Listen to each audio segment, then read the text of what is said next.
ನಿಮಗೆಲ್ಲ ಗೊತ್ತಿದ್ದಂತೆ ನಮ್ಮ ನಾಯಕರಾದಂಥ D K Shivakumar ಸಾಹೇಬರು ಅಜ್ಜಯ್ಯನವರ ಭಕ್ತರು. ನಾವೆಲ್ಲ ಅಜ್ಜಯ್ಯನವ್ರ ಭಕ್ತರು.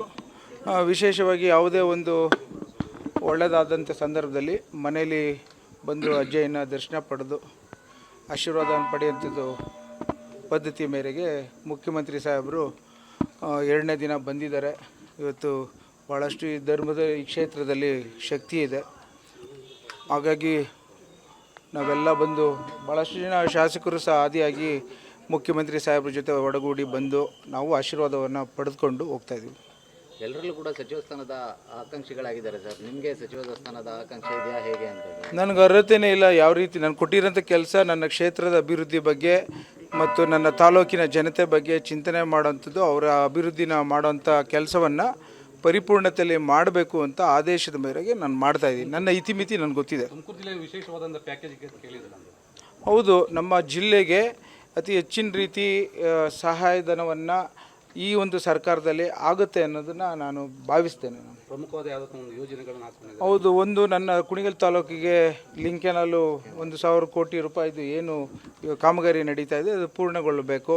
ಹಾಗೆಯೇ ನಮ್ಮಲ್ಲಿ ಜಿಲ್ಲೆ ಒಳಗಡೆ ಭಾಳಷ್ಟು ಜನ ಕೇಳಿರೋಂಥ ಅನುದಾನಗಳ ಒಂದು ವ್ಯವಸ್ಥೆನ ಮಾಡಿಕೊಡ್ತೇವೆ ಅಂತ ಮುಖ್ಯಮಂತ್ರಿಗಳು ಭರವಸೆ ಕೊಟ್ಟಿದ್ದಾರೆ. ಇಲ್ಲ, ಈಗ ಒಂದು ಅದಕ್ಕೇನೆ ನಾವು ಇವತ್ತು ಎಲ್ಲರ ವಿಶ್ವಾಸವನ್ನು ತೆಗೆದುಕೊಂಡು ಆ ಲಿಂಕ್ ಕೆನಾಲನ್ನು ಅರ್ಥಪೂರ್ಣವಾಗಿ ಮುಗಿಸ್ತೇವೆ ಅನ್ನೋ ಮಾತನ್ನು ಹೇಳಲಿಕ್ಕೆ ಇಷ್ಟಪಡ್ತೇನೆ. ಹೌದು, ಎಲ್ಲರನ್ನೂ ವಿಶ್ವಾಸ ತೆಗೆದುಕೊಂಡು ಕುಣಿಗಲ್ಗೆ ಆಗಿರೋಂಥ ಅನ್ಯಾಯವನ್ನು ಸರಿಪಡಿಸಲಿಕ್ಕೆ ಎಲ್ಲರ ಆಶೀರ್ವಾದ ಬೇಕಾಗಿದೆ, ಮಾಡ್ತೇವೆ. ಇಲ್ಲ, ಯಾವುದು ಸ್ಟೇ ಇಲ್ಲ. ಈಗ ಸದ್ಯದಲ್ಲಿ ಅಕ್ವಿಷನ್ ಮಾಡಿ ರೈತರಿಗೆ ಕಾಂಪನ್ಸೇಷನ್ ಕೊಡೋ ಅಂಥ ಪ್ರಕ್ರಿಯೆಯಲ್ಲಿದ್ದೇವೆ. ಆಗುತ್ತೆ.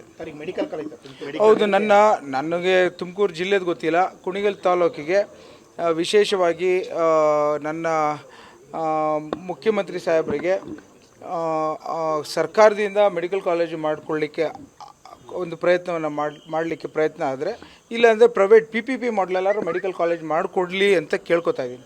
ರಾಮಲಿಂಗಾರೆಡ್ಡಿ ಅವರ ರಾಜೀನಾಮೆ ಅದ್ರ ಬಗ್ಗೆ ನಾನು ಉತ್ತರ ಕೊಡೋಷ್ಟು ದೊಡ್ಡನಲ್ಲ. ಎಲ್ಲರೂ ಸರಿ ಹೋಗುತ್ತೆ ಅಂತ ನಾನು ಭಾವಿಸ್ತೇನೆ. ನಿಮಗೆಲ್ಲ ಗೊತ್ತಿದ್ದಂತೆ ನಮ್ಮ ನಾಯಕರಾದಂಥ ಡಿ ಕೆ ಶಿವಕುಮಾರ್ ಸಾಹೇಬರು ಅಜ್ಜಯ್ಯನವರ ಭಕ್ತರು. ನಾವೆಲ್ಲ ಅಜ್ಜಯ್ಯನವ್ರ ಭಕ್ತರು. ವಿಶೇಷವಾಗಿ ಯಾವುದೇ ಒಂದು ಒಳ್ಳೆಯದಾದಂಥ ಸಂದರ್ಭದಲ್ಲಿ ಮನೆಯಲ್ಲಿ ಬಂದು ಅಜ್ಜಯ್ಯನ ದರ್ಶನ ಪಡೆದು ಆಶೀರ್ವಾದ ಪಡೆಯುವಂಥದ್ದು ಪದ್ಧತಿ ಮೇರೆಗೆ ಮುಖ್ಯಮಂತ್ರಿ ಸಾಹೇಬರು 2ನೇ ದಿನ ಬಂದಿದ್ದಾರೆ. ಇವತ್ತು ಭಾಳಷ್ಟು ಈ ಧರ್ಮದ ಈ ಕ್ಷೇತ್ರದಲ್ಲಿ ಶಕ್ತಿ ಇದೆ. ಹಾಗಾಗಿ ನಾವೆಲ್ಲ ಬಂದು ಭಾಳಷ್ಟು ಜನ ಶಾಸಕರು ಸಹ ಆದಿಯಾಗಿ ಮುಖ್ಯಮಂತ್ರಿ ಸಾಹೇಬ್ರ ಜೊತೆ ಒಡಗೂಡಿ ಬಂದು ನಾವು ಆಶೀರ್ವಾದವನ್ನು ಪಡೆದುಕೊಂಡು ಹೋಗ್ತಾಯಿದ್ದೀವಿ.